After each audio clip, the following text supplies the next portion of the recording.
Well, today we go to politics.co.uk and we look at Ian Dunt's response to Johnson's latest speech, because there's one thing you can say about the current Conservatives: they're good with a slogan, but when it actually has to mean something, like get Brexit done, well, what does that actually mean? What does it mean in reality, get Brexit done? Once again, even then, we've had an argument, even before Boris Johnson became Prime Minister and that election, we had an argument continuously of what Brexit actually means, because it means so many different things to so many people. Even the Leave campaign ran such a wide gambit of what Brexit actually means, no one actually can actually define what it means. It doesn't just mean Britain leaving the EU, it has other things. Like, for example, the Leave campaign said, from Boris Johnson even said it himself, we could remain in the single market and customs union, but leave politically. That was a form of Brexit.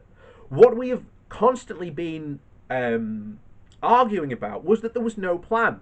And we've known this. We've talked about this continuously for years. The fact that we are in this situation because the Leave campaign did not have a plan, and since then, Theresa May's government, Boris Johnson's government have yet to actually come up with a concrete plan of what Brexit is and what happens afterwards.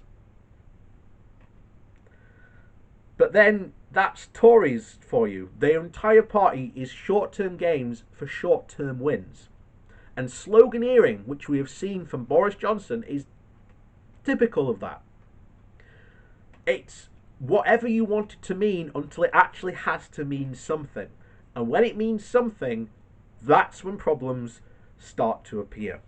And that's what Ian Dunt's going to go over today with. So we're going to go over that. So as soon as they had to do anything, the whole thing fell apart. From the slogan to the statement to the guidance, it's an unholy shambles, a near careless demonstration of cack-handed inadequacy. It's not like they didn't have time to prepare. We'd been hearing rumours of Boris Johnson's announcement for a week before it actually happened, and look how it played out.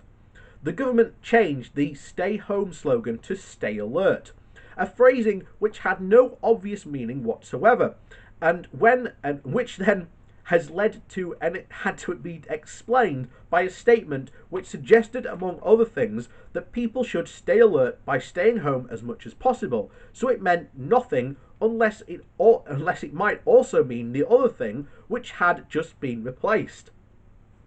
Last night, Downing Street put out a statement saying that the Prime Minister would tell people that they should go back to work on Monday if they could not work from home. Shortly afterwards, Johnson made a statement in which he made the same point. He did not specify the day, but the clear implication gave it was delivered on Sunday night was meant that he meant Monday morning. This afternoon in the Commons, he simply referred to this week.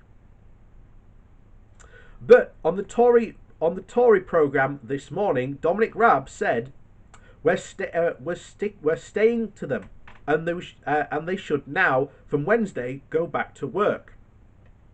On the extremely basic matter,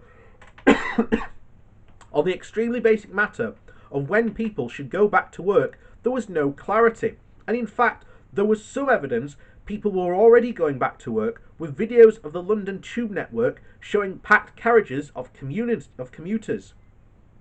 Employees were told that workplaces needed to be disinfected so that they were safe for workers. Public transport should be avoided, but where people had to use it, they should also be subjected to safety measures. But what were the safety measures? We do not know, because they have not been published. They were pushed on the issue today. Johnson suggests that workplace guidance should be published tonight and the transport guidance tomorrow. The plan itself was only released this afternoon. So that meant at that moment at which people were pressured to go back to work, they were provided no basis upon which the assurances, the safety of them doing so. There was a fascinating turn of phrase during last night's statement, however. Johnson delivered it most directly to the viewer, but then he suddenly switched gears and started speaking about the viewer instead. We said that you should work from home if you can, and only go to work if you must, he said. And then we we know we now need to stress that anyone who can't work from home, for instance, those in construction or manufacturing, should be effectively encouraged to go to work. Who was that said to? It's hard to escape the conclusion that he was aimed at employers. It seemed to give away a deep truth about whose side the government was on. Johnson will not know what it's like to work in a factory on low wages. He will not understand, nor will he be interested in, the power dynamic that operates in places like that. It is not, as he seems to envisage it, a form where egalitarian discussions take place. You are told to go to work by your bosses, and then you go to work if you want to keep your job.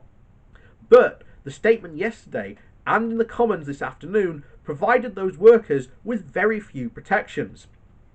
People who cannot work from home should talk to their employers about returning this week and the difficulties they may or may not have, he said.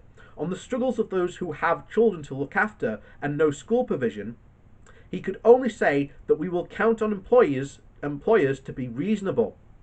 He used the phrase common sense so often that it seemed to dominate the entire debate, and yet there is no common sense here. Common sense to an employer is getting back to work so that they can make money again, and that might involve less stringent safety provisions than the employer would like. The sense was not common at all. It would be different to different people depending on where they stood. In reality, common sense had only one translation. It was the transfer of responsibility for what is happening from the government to the people themselves. Only at one point in the response to a question from the Labour MP Onura did Johnson finally go further, insisting that the Health and Safety Executive would do spot inspections. The rest of the session was devoid of meaning. Labour leader Keir Starmer asked the Prime Minister a series of very specific questions about guidance provision, timetables, workplace safety requirements, public transport arrangements, childcare, and gaps between policy in home nations. He did not get any answers, just a series of platitudes. There is far more than unites the UK than divides it. This is the moment for the whole country to come together. All of that, it was an all inconsistent stream of vapid tosh. This government, which simply does not know what it is doing, there is not even a trace element of competency on display. After a week of planning, it is beyond comprehension that they should fail to decide on that day what these measures are supposed to apply to, let alone be unable to describe what they are.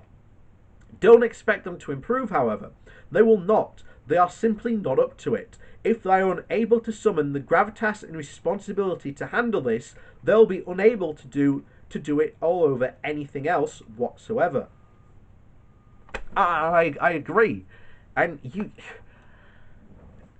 this is just such a microcosm, and it has exposed the Tories so much, because so much can actually be applied to the entire Brexit process we've seen, and not just Boris Johnson, but the entire Tory party itself. It just haven't got a single clue.